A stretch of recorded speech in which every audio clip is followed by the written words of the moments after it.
this probably isn't going to be the best review of this movie you're going to get, because in the eyes of many, and when it comes to a lot of these type of movies, I'm kind of a mindless watcher. Yeah, I'm willing to admit that. I'm more so into the horrors and comedies, but when I watch other stuff, it's like, all right, let me just see if I can get some enjoyment out of this, or how entertaining is this going to be. Let me give you the Google synopsis and then the Common Sense Media synopsis. I'm still having trouble saying that word. I know how to pronounce it. Synopsis. When a colony on the edge of the galaxy finds itself threatened by the armies of the tyrannical Regent Belisarius, I think that's how you pronounce that. I don't remember how they pronounced it in the movie. There were parts of it I didn't pay attention. They dispatch a young woman with a mysterious past to seek out warriors from neighboring planets to help them take a stand. Now, this movie was just released on December 15th with a budget of $166 million. So it does not have a box office because this is a Netflix original.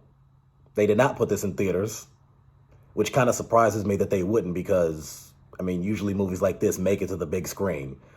So I would guess, and I could be wrong because I don't know how many people watched it, but I would guess that if this was in theaters, it came out on the December 15th. So I would say by March 15th, or I would even go so far to say even April 15th, it would gross probably somewhere between $250 and $300 million. I would say almost maybe possibly $350 million at most. It just depends on how many people would pay to go see it. Now, the ratings on this movie are a little bit all over the place. But first, here's how Common Sense Media breaks down the story. After an insurrection leaves the benevolent royal family of the Motherworld dead, no corner of the universe is safe in Rebel Moon Part 1, A Child of Fire. That includes the residents of the peaceful farming village of Velt, where Cora hides her warrior past. When the cruel Commander Noble and a fleet of soldiers land in Velt and make impossible demands, Cora opts to run, again, rather than stay and fight. A single incident forces her to change her mind, and so she and her fellow villager, Gunnar,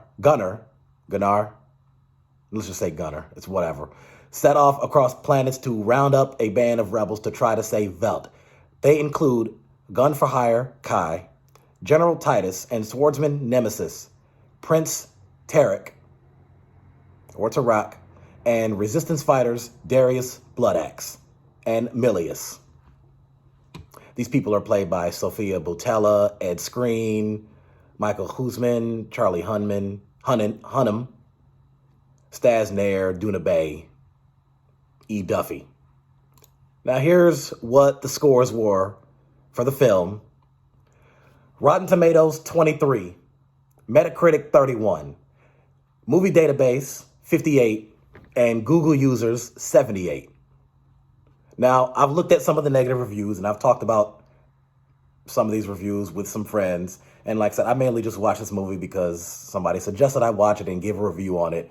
So I will admit I wasn't like that into this movie, but there were definitely a number of scenes that caught my attention. Some of the criticisms I've heard of the movie is, oh, it's a ripoff of many other films. It's like Blade meets Star Wars, meets some part of the Avengers, and the slow motion stuff didn't make sense.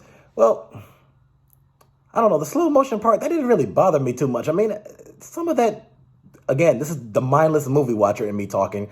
I have to admit some of it did look cool. I like the scene where they were on that spacecraft thing, whatever, and they were fighting. I think that was a cool scene. Again, this isn't one that I can really deeply analyze like that. I will just tell you, my personal rating on the movie is about a 6.5. I would say almost maybe 7 at most.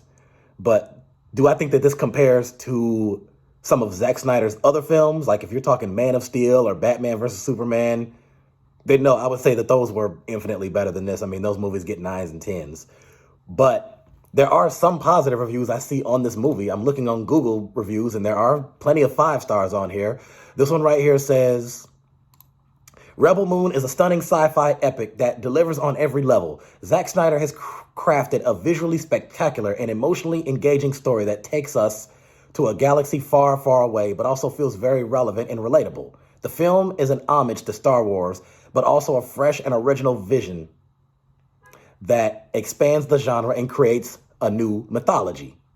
The film follows Zara, a young woman who lives on a peaceful planet that is suddenly attacked by the evil Belisarius, a ruthless warlord who wants to conquer the galaxy. Zara escapes and embarks on a quest to find allies from other worlds who can help her fight back. So this film is a thrilling adventure that keeps you on the edge of your seat from start to finish. The action scenes are breathtaking and inventive, with a mix of practical and digital effects that create a realistic and immersive experience. The film also has a lot of humor and heart, with witty dialogue and touching moments that make you care about the characters and their journey. The film also explores themes such as freedom, identity, loyalty, and sacrifice, and challenges the audience to think about their own role in the world. Now, again, and that's a fair take, and it's also a fair take to say that somebody on the other side would say, well, somebody got shot in the head, and the bullet went through the head, but we didn't see a hole in the head, and we didn't see any blood. And it's like, oh, okay, they did it because it was PG-13, but let it have been rated R. Of course, there would have been blood there. That would have been fatality right there. So, and there are other positive reviews on this too. I mean, I'm seeing tons and tons of them right here. A masterpiece in the fantasy genre. Behold the best sci-fi movie of the year. Cultured, magnificent, and a great story of space war in a supremely visual language. Rebel Moon is what a sci-fi enthusiast dreamer has been awaiting. Before people tell you how character profiles have not been built up and there are issues with the pacing of the movie and moving too quickly, you must know that this is supposed to be a 4-part series with plenty of time to get to know all of the characters fully. So, I mean, those are your positive and negative reviews there. So I would say, listen, I'm not going to say that this is like my favorite thing to watch. Chances are I probably won't watch it again. I mean, am I going to watch the other parts? Maybe. It'd be like last minute decision, or hey, if I'm in the right mood, I'll check it out. But again, I would say my average rating on this is like 6.5. I think the last 20 to 30 minutes of the movie were like the best. That's kind of what kept my attention the most, because I like that heavy action type stuff.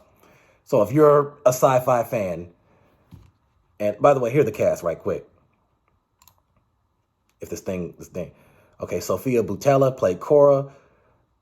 Charlie Hunnam played Kai. We have Charlotte Maggi, Ed Skrein, Admiral Atticus, that was Ed Skrein. Anthony Hopkins played Jimmy. Ray Fisher played Darian Bloodaxe. Jenna Malone played Harmana. And then you have Michael Huisman, whatever. So if you're a huge sci-fi fan, and I'm not the biggest sci-fi fan, but they're okay. But if you are, I guess this movie's worth a watch for you. And by the way, it's on Netflix, so even if you decide to think that it sucks, then it's like, hey, you might have time wasted, but you won't have money wasted because it's not theatrical. It's right there on Netflix for free.